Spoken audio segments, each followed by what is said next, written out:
There comes a moment in every emotionally confusing relationship where the dynamic shifts, not because they changed, not because they suddenly became emotionally available, but because you did something they never expected. You chose yourself. You see, avoidant people operate from a place of control.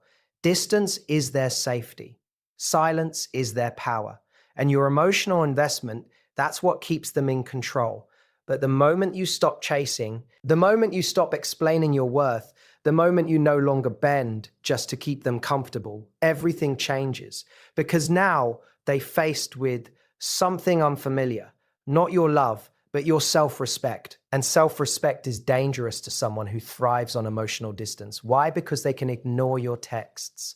They can disappear for days. They can act cold, detached, unaffected, but they cannot ignore the moment you no longer need them to feel okay. That's the moment their ego gets hit.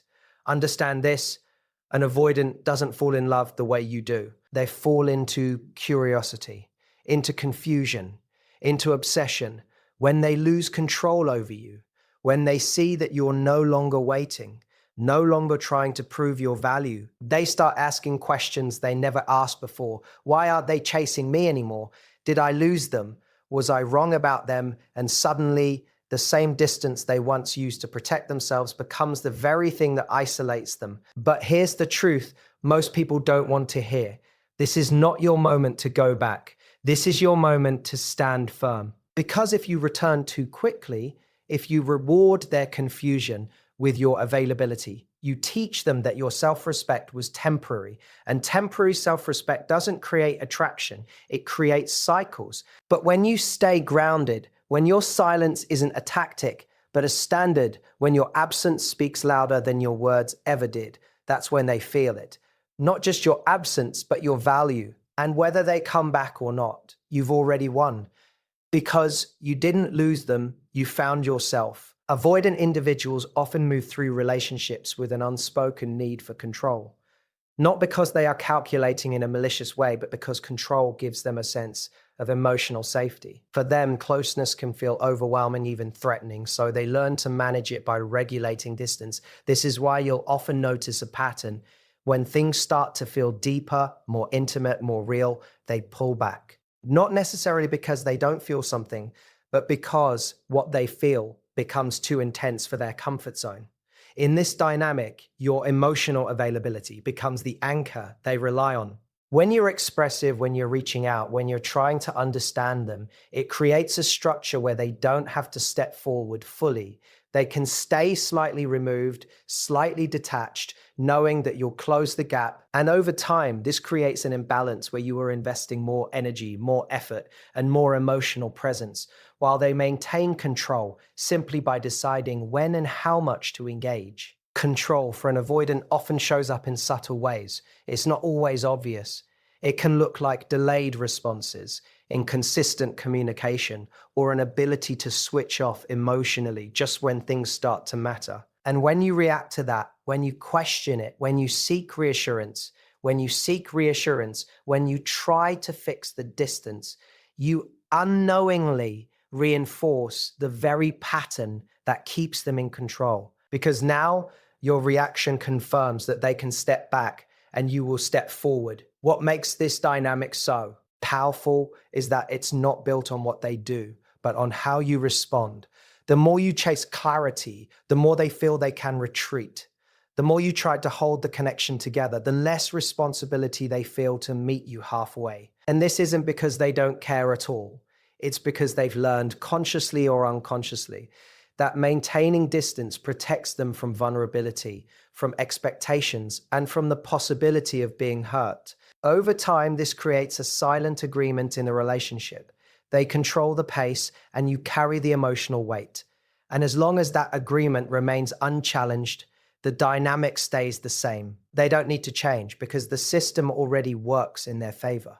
The distance becomes their shield, and your emotional effort becomes the bridge they never have to build themselves. This is why understanding this pattern is so important, because once you see it clearly, you begin to realize that the issue isn't just their avoidance, it's the balance of control that has been quietly shaping the entire connection from the beginning. The moment you begin to operate from self respect instead of emotional urgency, something subtle but powerful starts to shift in the dynamic. Before, your actions may have been driven by a desire to keep the connection alive, responding quickly, over explaining your feelings, trying to smooth over tension, or giving them the benefit of the doubt even when their behavior left you confused. All of that energy, while genuine, quietly reinforced a pattern where they didn't have to stretch themselves emotionally because you were already compensating for the distance. But self-respect changes the rules of that interaction. It shows up in the way you pause before reacting, in the way you stop chasing clarity from someone who isn't offering it freely, in the way you begin to observe their actions instead of constantly trying to interpret or excuse them. And most importantly, it shows up in your willingness to walk away from behavior that doesn't meet your standards, even if part of you still cares. For an avoidant, this is unfamiliar territory. They are used to a rhythm where distance is followed by your pursuit, where silence is followed by your effort to reconnect. But when that rhythm is interrupted, when your silence meets their silence, when your energy is no longer automatically given, it disrupts the entire pattern they rely on. At first, they may not even understand what's happening. They might assume you're busy, distracted, or going through something temporary. But as the pattern continues, they begin to feel something they're not used to feeling. In this dynamic, uncertainty challenges their sense of control. Because now they can't predict you the way they used to. They can't rely on the fact that no matter how distant they become, you'll eventually reach out.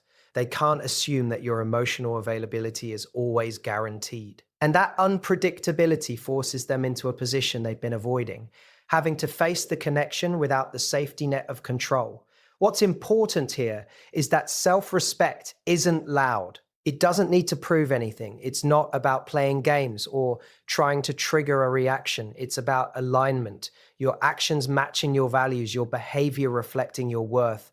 And that kind of consistency is what makes it so powerful. Because when your self-respect is real, it doesn't fluctuate based on their behavior.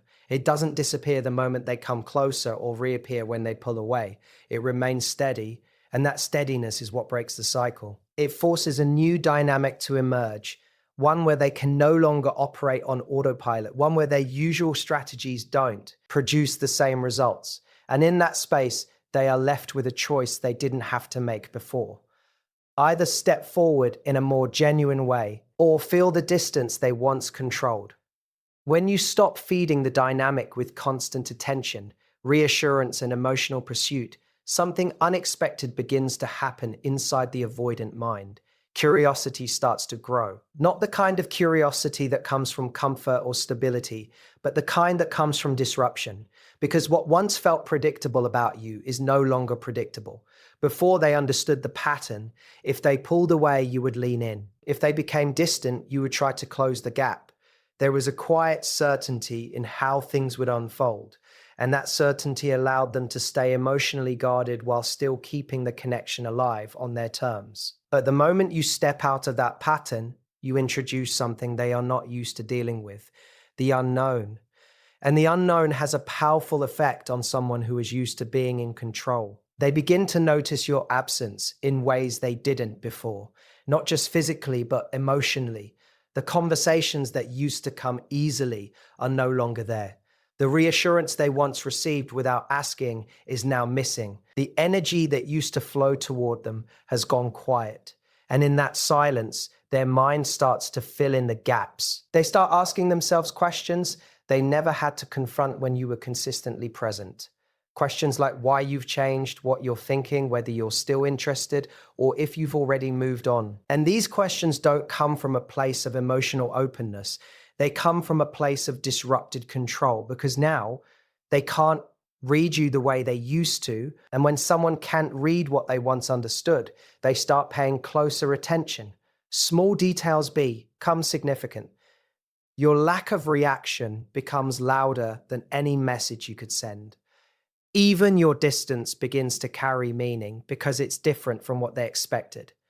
This is where curiosity turns into a kind of mental pull. Not necessarily love in the traditional sense, but a growing focus on you. They may find themselves thinking about you more, replaying past interactions, wondering if they misjudged the situation or underestimated your value. And all of this happens not because you tried to prove anything, but because you stopped proving it altogether. What makes this so impactful is that it shifts the emotional weight. Instead of you constantly analyzing their behavior, they begin analyzing yours. Instead of you wondering where you stand, they begin questioning their position in your life. And that reversal creates a tension they are not used to holding. But this only works when your detachment is genuine. If it's forced or used as a tactic, it eventually breaks under pressure. True detachment comes from a place of acceptance, from recognizing that you don't need to chase someone to be chosen. And when that mindset becomes real, your actions naturally reflect it. That's what creates the curiosity. Not silence alone, but the meaning behind it. Not distance for the sake of reaction, but distance rooted in self-worth. And when they feel that shift, it pulls their attention in a way that chasing never could. When your life no longer revolves around their attention, it creates a quiet but powerful disruption in the way they see themselves. Avoidants often build a sense of identity around being the one who stays slightly out of reach, the one who decides how close things get when conversations happen and how much emotional access someone has to them. It's not always conscious, but it becomes part of their internal narrative. I'm the one who doesn't need much. I'm the one who stays in control. But when you begin to stand firmly in your own independence, that narrative starts to crack. You're no longer seeking validation from their responses. You're no longer adjusting your mood based on their presence or absence.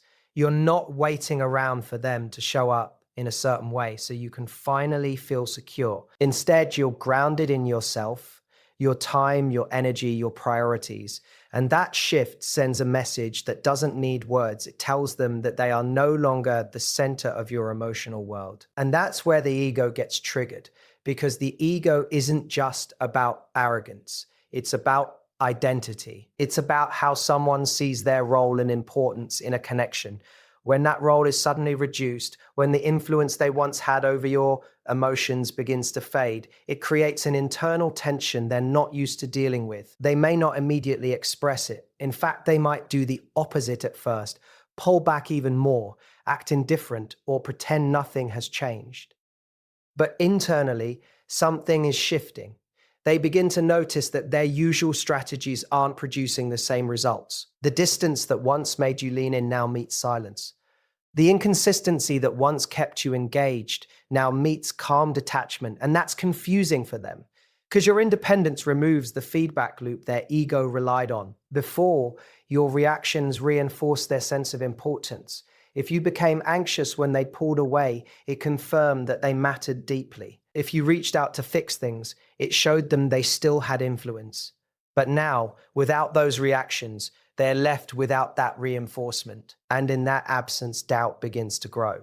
They start to question their assumptions about you, about the connection, even about themselves.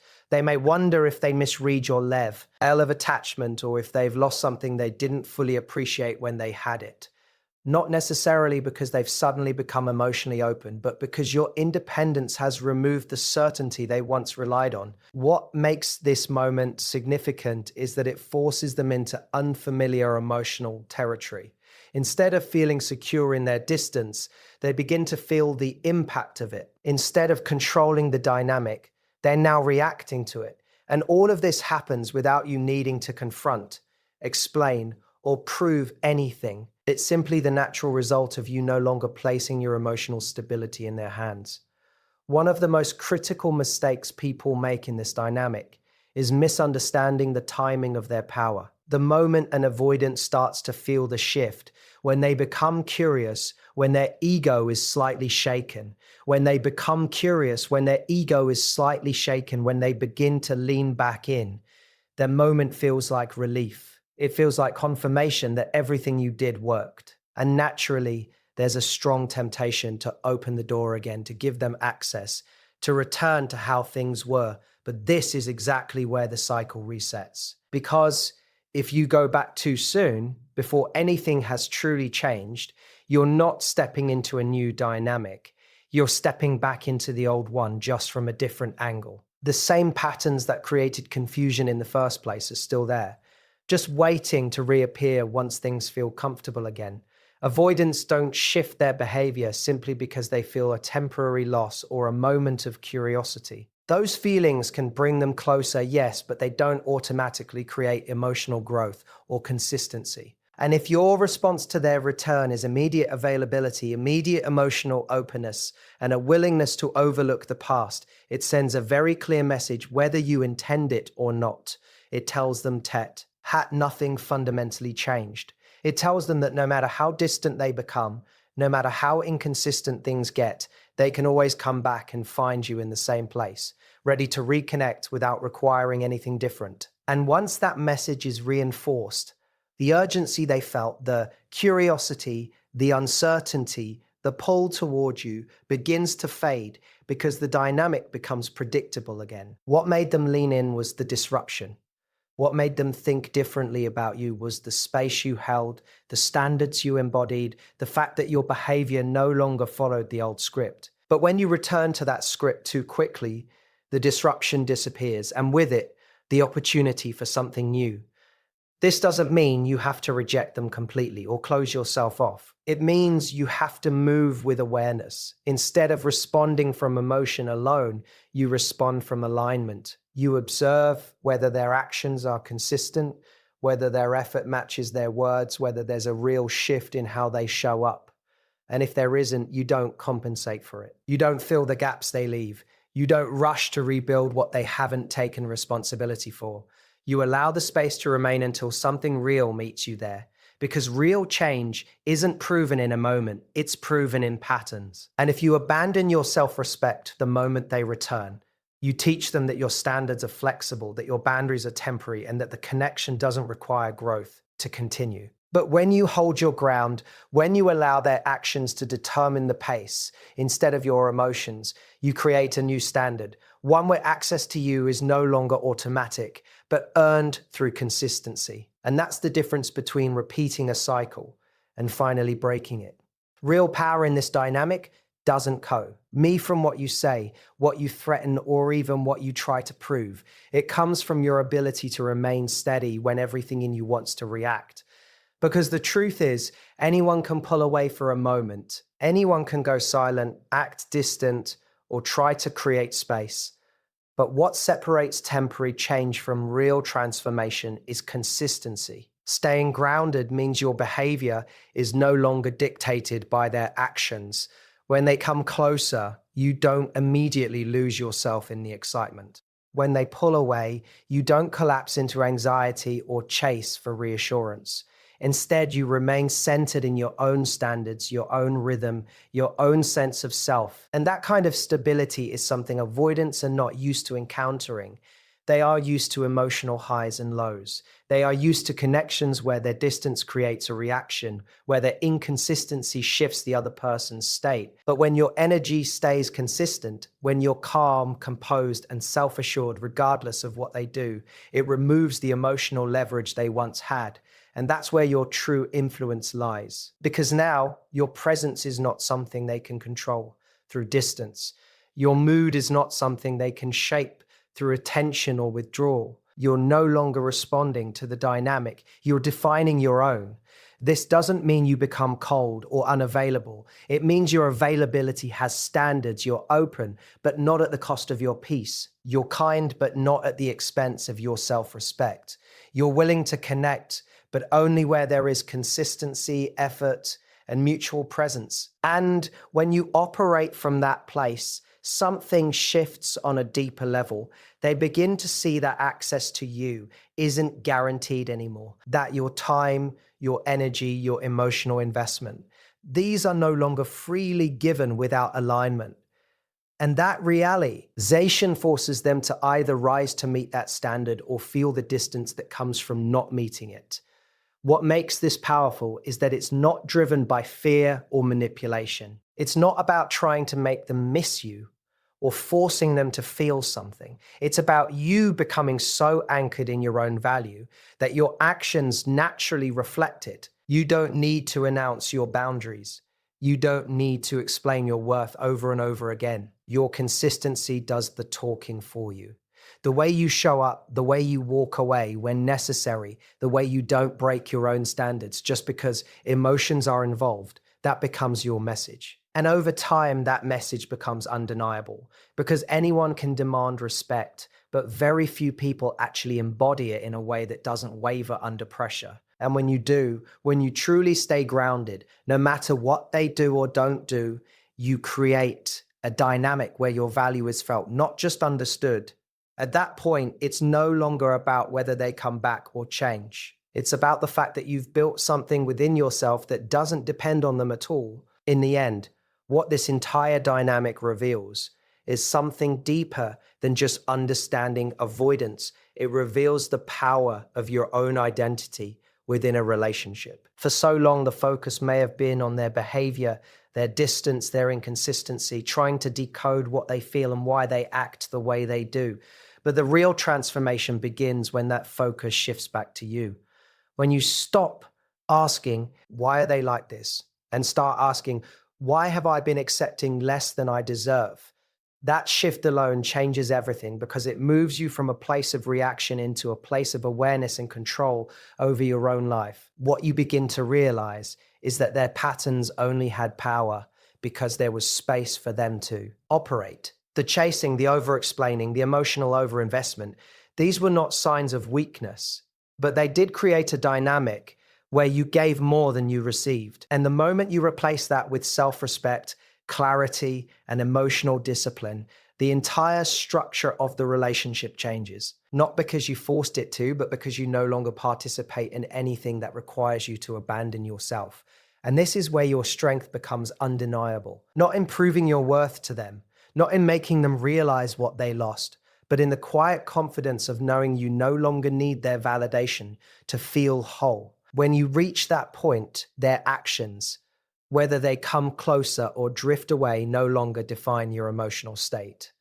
You are no longer waiting to be chosen because you have already chosen yourself. And that decision becomes the foundation of every boundary, every response, and every standard you set moving forward. If they do come back, it is no longer from a place where you are hoping things will be different.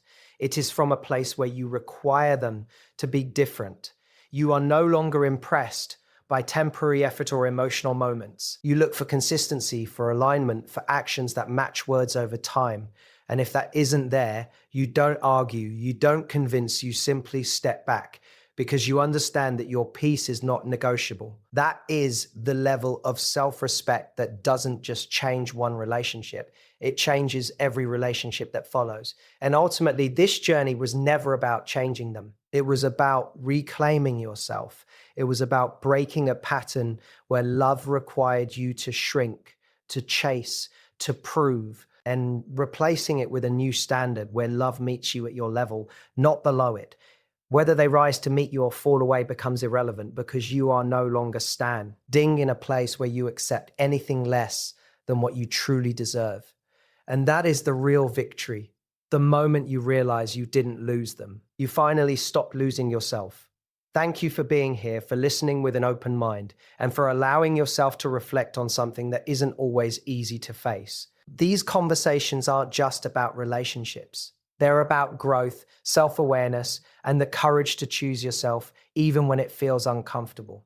If something in this message resonated with you, hold on to it, not as just an idea, but as a standard you begin to live by. Because real change doesn't happen in a moment of inspiration.